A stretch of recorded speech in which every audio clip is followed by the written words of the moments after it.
నమస్తే, welcome to our channel. చింతల్లోని శ్రీ చైతన్య కళాశాలలో విద్యార్థులు అస్వస్థకు గురయ్యారు. కారణం ఏంటి అని తెలుసుకుంటే, బాత్రూమ్ లో పగిలిపోయిన యాసిడ్ వల్ల, దాని నుంచి వచ్చిన ఘాటు వల్ల మూడో అంతస్తులో జరిగిన ఈ బాత్రూమ్ లో ప్రమాదం పిల్లల్ని పలువురిని అస్వస్థకి గురి చేసింది. అయితే ఇదంతా జరిగిన తర్వాత ఎంతో సేపటికి కానీ పేరెంట్స్‌కి ఏం జరిగింది పిల్లలకి అనే విషయం తెలియచేయలేదు. దీని గురించి అని చెప్పి పేరెంట్స్ అందరూ ఆందోళన చేస్తున్నారక్కడ.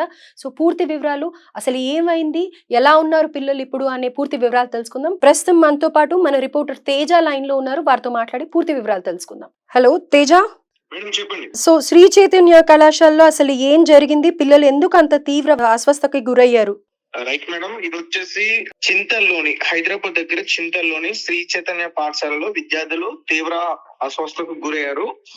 అదే స్కూల్లో 3వ అంతస్తులో బాత్రూమ్ లో యాసిడ్ బాటిల్ కింద పడింది. ఒకసారిగా ఘాటు వాసన వెదజల్లడంతో వాళ్ళందరూ కూడా రక్తపు వాంతులు చేసుకున్నట్లయితే చెప్తున్నారు. అయితే యాజమాన్యం తల్లిదండ్రులకి తెలియపరచకుండా ఆసుపత్రికి తరలించి చికిత్స అందించారని పేరెంట్స్ ఆందోళనకి దిగారు. వాళ్ళ ఆందోళన చేయడంలో కూడా కొంచెం విషయం ఉంది. ఎందుకంటే ప్రస్తుత జరుగుతున్న ఈ సిచ్యువేషన్స్ చాలా చోట్ల కూడా కొంతమంది విద్యార్థులు ఆత్మహత్య చేసుకొని చనిపోయి గానీ, లేకపోతే ఇతర వేరే కారణాల వల్ల గానీ చనిపోయినా గానీ యాజమాన్యం పేరెంట్స్ కి చెప్పకుండా వాళ్ళని సైలెంట్ గా ఆసుపత్రికి తీసుకెళ్లిపోతుంది. దానికి తోడు పోలీసులు కూడా వాళ్ళకి కొంచెం సెక్యూరిటీని కల్పిస్తున్నారు. సో ఈ రకంగా ఈ మధ్యన ఎక్కువగా ఈ శ్రీ చైతన్య నారాయణ కాలేజ్, ఈ 2 ప్రైవేట్ సంస్థల్లో చాలా చాలా చాలా ఇబ్బంది పిల్లలు గురవుతున్నారు. కాలేజెస్ లో గానీ, ఇటు స్కూల్స్ లో గానీ. పేరెంట్స్ ఎవరు కూడా పట్టించుకోవట్లేదు. చాలా మంది చెప్తున్నారు ఒకసారి వాళ్ళు కూడా ఆలోచన చేయాలని. అండ్ ఇలా జరుగుతున్న కొన్ని టీమ్స్, ఎస్ఎఫ్ఐ కానీ లేకపోతే స్టూడెంట్స్ కి సంబంధించిన వాళ్ళు కానీ సంస్థలు కానీ ఫైట్ చేస్తున్నా కానీ వాళ్ళని తీసుకెళ్లి అరెస్ట్ చేస్తున్నారు కానీ ఆ కేసును ముందుకు తీసుకెళ్లే ప్రయత్నం అయితే జరగట్లేదు. అంటే ఒక విద్యార్థి జరుగుతుంది ఓకే, బట్ అక్కడతో దాన్ని క్లోజ్ చేస్తున్నారు, దాన్ని ముందుకు తీసుకెళ్లే ప్రయత్నం చేయట్లేదు. ఎందుకంటే మధ్యలో సెటిల్మెంట్స్ అవుతున్నాయి. వాళ్ళు ఎంతో కొంత నష్టపరిహారం ఇవ్వడం, పేరెంట్స్ యొక్క నోళ్లు మూయించేయటం, వేరే వాళ్ళు మాట్లాడకుండా బెదిరించడం, పోలీసులతో బెదిరించడం, ఇవన్నీ కూడా జరుగుతున్నాయి. రైట్. అయితే ఇప్పుడు పేరెంట్స్ ఏమని ఆందోళనకు దిగారు తేజ అక్కడ? అంటే కొంతమంది పేరెంట్స్ కి అయితే తెలియలేదు. ఆ హాస్పిటల్లో జాయిన్ గానే అదే హాస్పిటల్ దగ్గరికి వచ్చి వాళ్ళు చాలా కంగారు పడ్డారు. వాళ్ళతో మాట్లాడడానికి వాళ్ళు ప్రయత్నిస్తున్నారు. అంటే అసలు ఏం జరిగింది, వాళ్ళు బ్రతుకున్నారా, బ్రతికలేరా, వాళ్ళ పరిస్థితి ఏంటి, బ్లడ్ వామిటింగ్స్ అంటే చిన్న విషయం కాదు మేడం. సాధారణంగా ఎవరికి కూడా అవ్వకూడదు అది. సో డాక్టర్స్ కూడా అదే చెప్తున్నారు. మనకి నోస్ లో నుంచి బ్లడ్ వచ్చినా, ఇయర్స్ లో నుంచి బ్లడ్ వచ్చినా, లేకపోతే బ్లడ్ వామిటింగ్స్ అయినా వెంటనే విరోచనాలు, ఎటువంటి ఆరోగ్య పరిస్థితి ఇబ్బంది లేకుండా విరోచనాలే గానీ అది చాలా డేంజర్ అని చెప్తూ ఉంటారు. అంటే ఆ యాసిడ్ తీవ్రత ఘాటు ఎంత పవర్ఫుల్ ఉపయోగించారో పిల్లలు అంతగా సఫర్ అయ్యారు అని అంటే దాని పవర్ ఎలా ఉందో అక్కడ గమనించవచ్చు.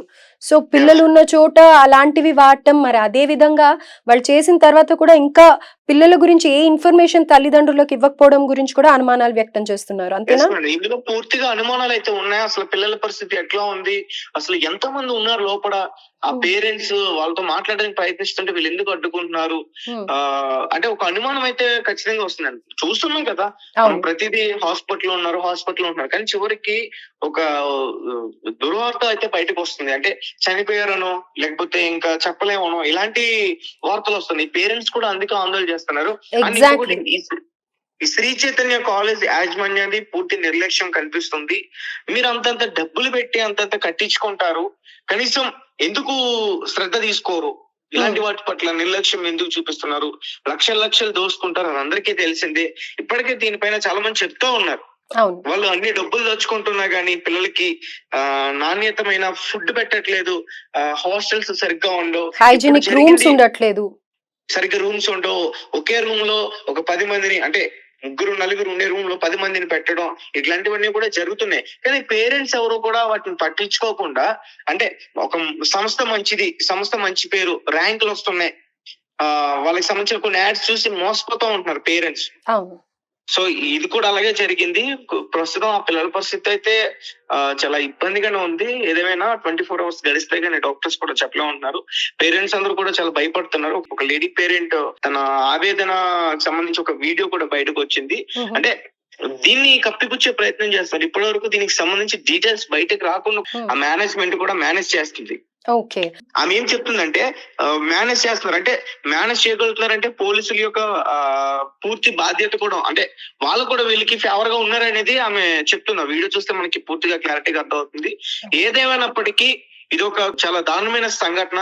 పిల్లల ప్రాణాలతో వ్యాపారం చేస్తున్నారనేది చెప్పొచ్చు ఇది ఖచ్చితంగా. ఎగ్జాక్ట్లీ తేజ.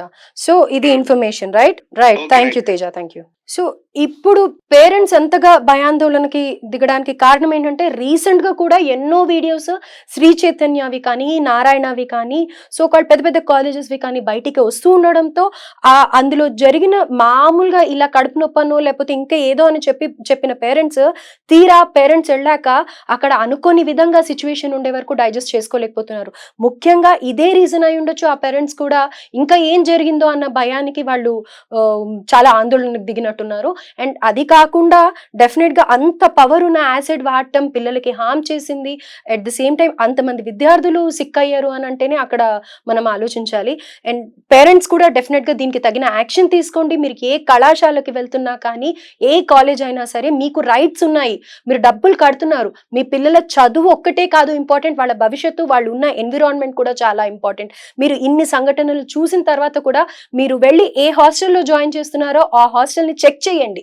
మీరు రూపాయి మీ పిల్లాడి కోసం కడుతున్నారు. వాళ్ళు బాధపడ్డానికో లేకపోతే రేపు పొద్దున ఇలాంటి చెడు వార్తలు వినడానికో కాదు, రైట్? ఇంట్లో ఉన్నంత వరకు మీరు వాళ్ళు కావాల్సిందల్లా ఇస్తున్నారు. హాస్టల్స్కి వెళ్ళాక వాళ్ళు ఎలాంటి మెంటల్ స్టేటస్కి వెళ్తున్నారు, వాళ్ళకి ఎలాంటి ప్రొవిజన్స్ ఉంటున్నాయి, హైజీనిక్ గా ఉంటుందో లేదో క్రాస్ చెక్ చేసుకోవాల్సిన బాధ్యత డెఫినెట్ గా మీ పేరెంట్స్ కి ఉంది. ఇది ఆలోచించండి అండ్ తగిన జాగ్రత్తలు తీసుకోండి. Thank you so much.